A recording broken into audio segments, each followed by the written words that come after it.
Hello everybody, it's good to be with you.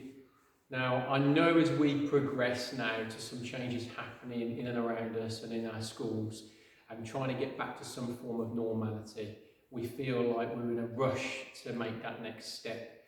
And that's easily understood because there are so many pressures around us. There's still pressures in the restrictions of our movement and in social distancing, restrictions in homeschooling and the pressures that causes, the pressures of feeling like we just want it to go back to normal straight away. Well, when we think about pressure, it can easily make us feel like we're going to crumble and break. But also, there's a good side of pressure.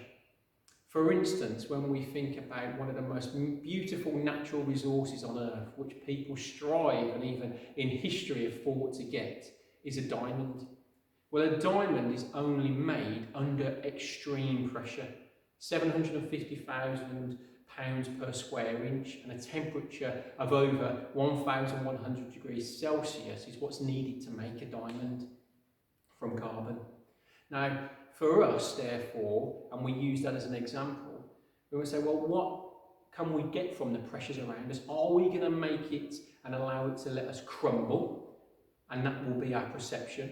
Or will we change our perception of that and allow it to crush us, if you like, and form us into something being even more beautiful than we were before, really reflecting the love of Jesus and his desire for us all to grow and flourish in the world?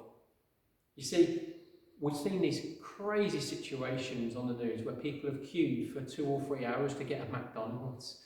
I mean, I don't know for you, but I'm not sure that's a great use of my time for 2 or 3 hours. And I do like a McDonald's, but not necessarily that much. But I don't feel the pressure to go and do that.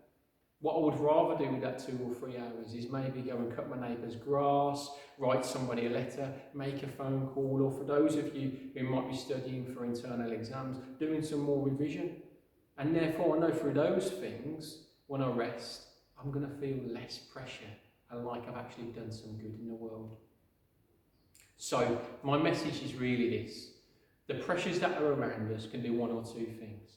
They can make us feel like we're going to crumble, or we can use that pressure to form ourselves into something even more beautiful, and by overcoming it, and therefore shining like diamonds in the world for God. I hope you make the right decision on how to handle your pressure, and may God bless you in all that you do. Amen.